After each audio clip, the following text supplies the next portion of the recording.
it's all about the clap back. Get your boss whacked, Premier's funeral on Snapchat. You now tuned into the bag. What's good, y'all? Fisk Vegas, the hardest voice in sports. Go ahead, hit that like button and subscribe to the Fisk. You know why you at it. Y'all know what time it is. If you ain't with it, you best get with it. Now let's rock. Listen, Giants got to make some moves, man. We got to make some moves. We're going to have too much cap room this summer not to start making moves. All right, there's not a player that we can trade for that we can't afford to keep come this offseason. All right, now the Giants have some glaring needs on this team that need to be addressed. Number one, we need a dominant number one receiver. We do. Golden Tate coming back, Sterling Shepard coming back. They're chain movers. They are perfect for moving the chains, but they're not explosive. They won't get deep down the field and make plays. You can't, on 3rd and 10, you can't just trust them to get open on the number one corner and make the fucking play. All right, they can't do that. They won't open up the field for Saquon. All right, Danny Dimes will open up the field for Saquon, but the wide receiver won't. You can still load the box and play man-to-man on Golden Tate and Sterling Shepard to take your chances. Now, do I think Golden Tate and Sterling Shepard can get open on occasion against man-to-man coverage with the box being loaded on Saquon? Of course I do. Golden Tate is a beast. Sterling Shepard, ever since he's had Danny Dimes, has looked better. But let's be real here. They're not Stephon Diggs. You know what I'm saying? And with Stephon Diggs being held out of practice yesterday, it got me thinking. Him and Pat Sherman had a good relationship. Stephon Diggs is 25 years old. That actually fits the timeline for Danny Dimes. I want to speak on AJ Green as well, but if we're going to trade for a wide receiver, why not get a guy who already knows Pat Sherman's offense? Could you imagine Stephon Diggs being our number one and we got Sterling Shepard and Golden Tate to complement him? Our 11 personnel would be the fucking truth. If we had 11 personnel all game long, the way the Rams do, the way the Bengals are trying to do, the way the Packers used to do with Mike McCarthy, if we could just come out there and just run 3 wide receivers and a tight end and Saquon all game long, that would be the illest, one of the illest in the league. Because think about it, we got Diggs, one of the best receivers in the league. We got Golden Tate, one of the best slot receivers in the league. And we got Shepard, a great number 2. And Evan Ingram, the most electrifying tight end in the league. With Danny Dimes, who can run, throw, and do pretty much everything because he fell from sky with all kind of abilities, anointments, and fucking greatness to deliver this Giants franchise from Eden. Danny Dimes has been anointed. It's been prophesied that he would deliver us many Super Bowls and MVPs and go down as one of the greatest of all time. All right, so if you get that guy, Diggs, to go with the weapons he already has, could you imagine Sherman? Please, this gets my dick hard just thinking of having Saquon in the backfield, Diggs on one end, Shepard on another end, Golden Tate motioning, getting open on Julian Edelman kind of drags and shit. Evan Ingram running seam routes up the middle of the field. Man, please.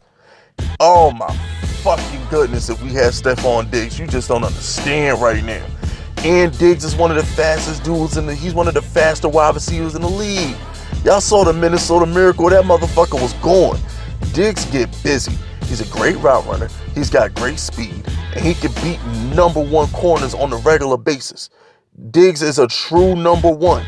We saw how bad Adam Thielen looked when he had to go against number one corners when Diggs wasn't playing last year. Diggs is a bona fide stud. And he knows Pat Sherman's system. Please get him. I don't care if they want a first round pick. Now, I personally think we should give a second round. You know, I say like 2 seconds and a third for Stephon Diggs. But if they want a first round for Stephon Diggs, damn it, make it happen. He don't talk a lot. He's not on fucking social media doing dumb shit like Odell. He don't give a fuck what his helmet look like damn it, Antonio Brown. Go get him. Please get him, man. Please go get Stephon Diggs. Now, I know Minnesota said they're not going to trade him, but hogwash. Every team say they're not gonna trade their players before they trade them. It's like every head coach to get fired always gets the death stamp of approval. Oh, we love our head coach. We're firmly behind our head coach. 2 days later, this head coach, Dwayne Casey, has been fired. I mean, come on, how many times do we see that shit? So, Diggs just makes this offense better. And like I said, he's under Sherman for a while. Like, he gets it. It's plug and play. He doesn't have to learn anything. If we traded for AJ Green, who I wouldn't be mad for if we traded for AJ Green either. I know AJ Green is a little older, but he can help Danny Dimes in the short term. You know what I'm saying? While we wait for somebody like a Darius Slayton to develop, or, wouldn't be mad, because I'm trying to win this year. Jared Goff was in the Super Bowl. Wentz was about to be in the Super Bowl. Don't think a young quarterback can't get to a Super Bowl. Mahomes, in his first year starting, was a D4 offsides penalty away from being in the Super Bowl. So don't think just because Danny Dimes is a rookie in his first year or whatever that he can't go to a Super Bowl. Outside of Brady and Breeze and like Aaron Rodgers, all these quarterbacks is young. They're all young. Dak Bortles in his first year was 13-3, could have went to a Super Bowl. So it's not out the realm of possibility that Fisk Vegas might not be ODing. Fisk Vegas might not be out his damn mind. It is in the realm of possibility that the Giants put the right pieces around Danny Dimes. He could be in the Super Bowl. All these quarterbacks are young. Trubisky, Watson, Mahomes, Goff, Wentz. All of them are young. All the good quarterbacks, they're young. So don't give me this hogwash that it's going to take a while for Danny Dimes to get to a Super Bowl. Nah, fuck that. You put the right team around him. Let this kid make plays. We good to go. Period. Another guy. Now, this is out, this is just me. This is crazy talk. I get it.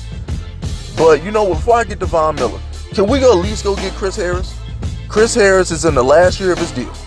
You couldn't tell me we don't need the secondary help. You can't tell me we don't need the secondary help.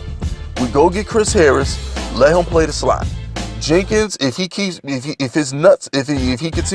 keep his nuts up and play with some pride, Jenkins could go out there and be serviceable against a number one. He can be serviceable. DeAndre Baker, as long as he's in man press coverage all game, he'll be fine. If we can get Chris Harris a lot down the slot, that opens up our defense so much. That allows us to blitz more. That allows us to play more double team more tight ends. That allows us to keep more linebackers in the box to guard against crossing routes. That allows us to do just a little bit more on defense. That allows our safeties to play back a little bit more instead of getting burnt over the top. If we get Chris Harris, he can lock down the slot. He can lock down the number two receiver. He's last year of his contract. We're good. I know he's on the wrong side of 30, but why not? We can give Denver like a third-round pick for Chris Harris. Chris Harris would make a world of difference for the Giants. Look at the competition in the NFC. We need somebody to guard Cooper Kupp if we're gonna get out the NFC. We need somebody to guard Cooper Kupp. We need somebody to guard Nelson Aguilar. We need somebody to guard Randall Cobb. We need somebody to guard old dude in Chicago, Tyler Gabriel. We're gonna need somebody to guard the slot. So why not go get Chris Harris? Why not? Why not? Speaking of the Broncos, this team should be tanking. Chubb tore his ACL. Flacco was a corpse. Drew Lock ain't even healthy yet. They're 0-4. Kansas City is 4-0. They're not going nowhere. They just lost at home to Gardner Minshew. They just lost at home to a rookie. Mile High, Denver, one of the greatest fields to play on in the league. Nobody wins in Denver. Denver always wins in Denver. They lost at home to a rookie. Alright, so they're done. There's too many veterans on that team to sell them on hope. There's way too many veterans. It is one thing if you're a young team and you're 0-4, like the Cardinals. They could be 0-4 and try every week because they just want to see Kyler Murray develop. They just want to see Kyler Murray get better. So they could be 0-4 and give a fuck. But the Broncos? Hell nah. They wanted to go to the playoffs this year. You don't bring in Flacco, a veteran quarterback, and not expect to go to the playoffs. You got studs like Von Miller and Chris Harris who won Super Bowls. You're expecting Emmanuel Sanders on offense. You're expecting not Super Bowl, you're expecting playoffs. You didn't expect to be 0-4. It's time to tank. It's time to tank for Tua. It's time to tank for Herbert. It's time to tank. All right, go ahead. Send Giants Von Miller. We'll give you a first rounder and like a fifth or some shit like that, because we got to take on a lot of money. Now, it's one thing for Jalen Ramsey. It's one thing because Jalen Ramsey's like 24, 25 years old. It's a whole nother thing you want to take a 30-year-old Von Miller with like $50 million up on his contract. All right. So if the Giants can get Von Miller, it's a wrap. We ain't got to worry about shit. If we can get Von Miller, all of a sudden all our secondary problems are solved. We don't even need a Chris Harris. We get Von Miller to put that heat on the quarterbacks. Oh shit, we can just play man bumper press all game long, because they ain't gonna have that much time to get deep. And think about it like this, right? You get Von Miller, all these other random linebackers on the Giants right now, they get better, because now that Von Miller's on the team, they're gonna be running scot-free, because Von Miller's gonna demand double teams, sometimes triple teams. Name one person currently playing linebacker for the New York Giants that an offensive coordinator goes into the game and says, we got double team him. Oh no, we got to make sure this guy doesn't hit us. Really? So, getting Von Miller really solves a lot of problems. If you can hit the quarterback and secondary and got a couple, we won Super Bowls with Aaron Ross and Corey Webster. Cut it the fuck out. Aaron Ross and Corey Webster, all they had to do was press for 2 seconds, and then you straight hand, Ozzie, Tuck, Kiwanuka. They knew they was coming. So, if we can get Von Miller, which is a long shot, and I don't think Gettleman will want to pay Von Miller anyway. If Gettleman is going to pay somebody, he's going to be young, and he's going to be somebody, I get it. But like I said, Tom Brady won a Super Bowl his first year. Ben Roethlisberger, his rookie year, was like 15-1 or some shit like that. Anything's possible. Anything is possible. All right. Blake Bortles and Case Keenum were just in the AFC and NFC championship 2 years ago. Nick Foles, a backup quarterback, just won a Super Bowl. Oh, don't tell me Danny Dimes can't get to a Super Bowl. This ain't the NBA. Shit happens in football. But that's it. That's all. Subscribe to the unit if you're rocking with me. My name is Fisk Vegas, and I approve this message.